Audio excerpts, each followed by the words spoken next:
Bayangkan, uang yang seharusnya dipakai memberi makan anak-anak Indonesia, justru kini diduga mengalir ke pusaran korupsi.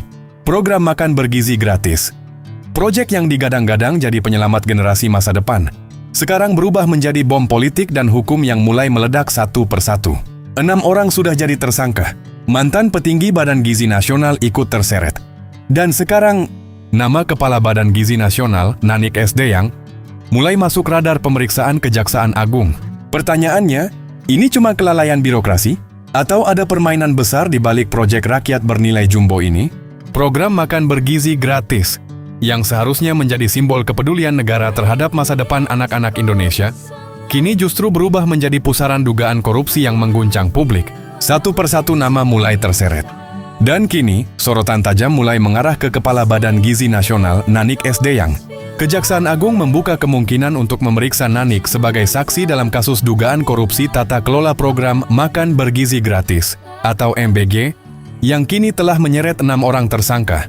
Pernyataan itu disampaikan langsung oleh Direktur Penyidikan Jampitsus Kejagung, Syarif Sulaiman Nahdi. Kalimatnya terdengar normatif.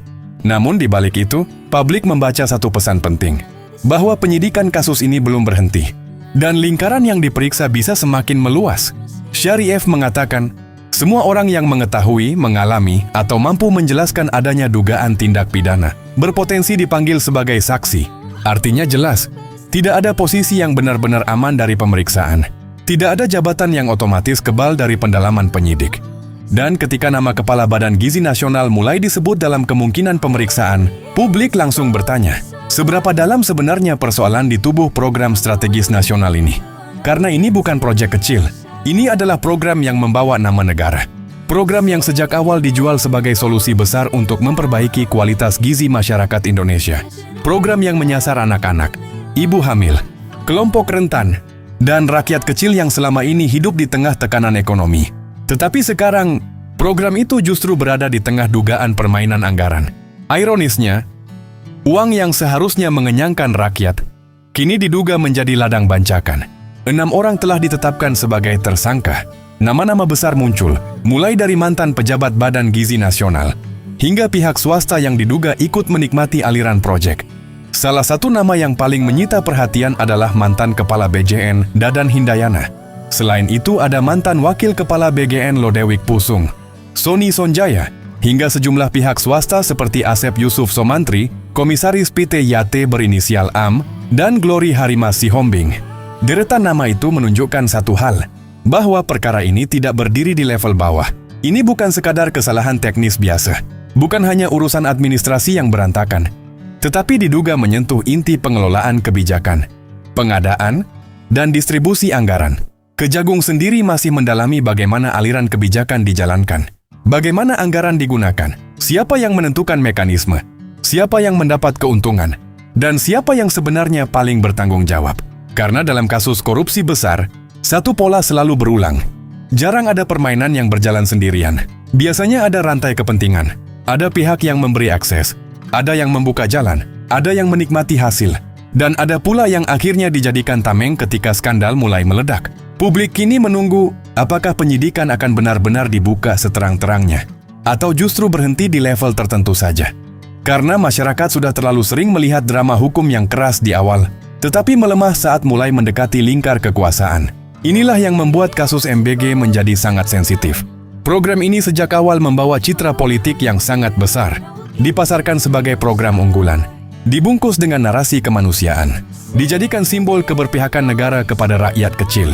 Tetapi ketika dugaan korupsi mulai mencuat, yang runtuh bukan hanya soal anggaran, yang rusak adalah kepercayaan publik.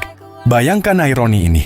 Di tengah banyak keluarga yang kesulitan memenuhi kebutuhan pangan, di tengah anak-anak yang masih mengalami stunting, di tengah rakyat yang berharap negara hadir lewat program makan bergizi, justru muncul dugaan penyimpangan di dalamnya. Publik marah bukan hanya karena angka kerugian negara, tetapi karena yang dipermainkan diduga adalah hak dasar masyarakat. Dan di titik inilah tekanan terhadap Kejaksaan Agung menjadi sangat besar.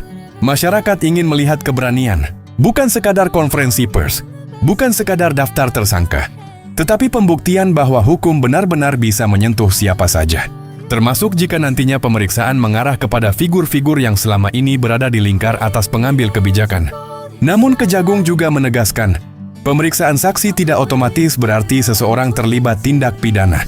Pernyataan itu penting, karena dalam proses hukum, asas praduga tak bersalah tetap harus dijunjung.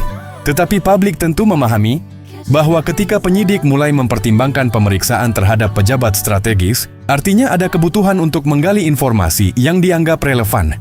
Dan itu cukup untuk membuat suhu politik ikut memanas. Kasus MBG kini tidak lagi sekadar perkara hukum. Ia telah berubah menjadi isu politik, isu moral, sekaligus ujian besar bagi pemerintahan. Karena rakyat akan melihat satu hal sederhana. Jika program yang katanya demi rakyat saja bisa diduga dikorupsi, maka apalagi yang benar-benar aman? Pertanyaan itu terus bergema di media sosial. Kemarahan publik tumbuh, kecurigaan membesar, dan tekanan terhadap aparat penegak hukum semakin kuat. Apalagi selama ini masyarakat sering melihat pola yang sama. Program besar, anggaran jumbo, janji manis. Lalu muncul dugaan permainan proyek, dan akhirnya rakyat lagi yang kecewa.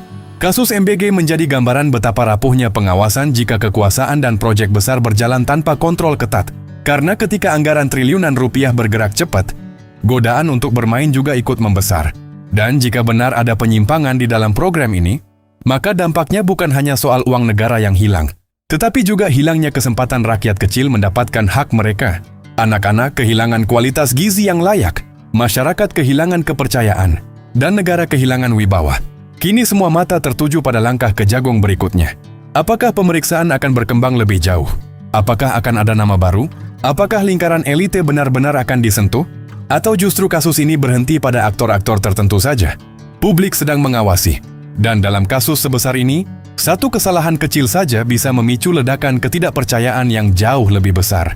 Karena rakyat sudah lelah mendengar kata demi kepentingan masyarakat. Jika pada akhirnya yang terjadi justru dugaan permainan elite. Satu hal yang pasti, kasus MBG belum selesai. Penyidikan masih bergerak. Nama-nama baru masih mungkin muncul. Dan aroma panas dari skandal ini tampaknya baru saja dimulai.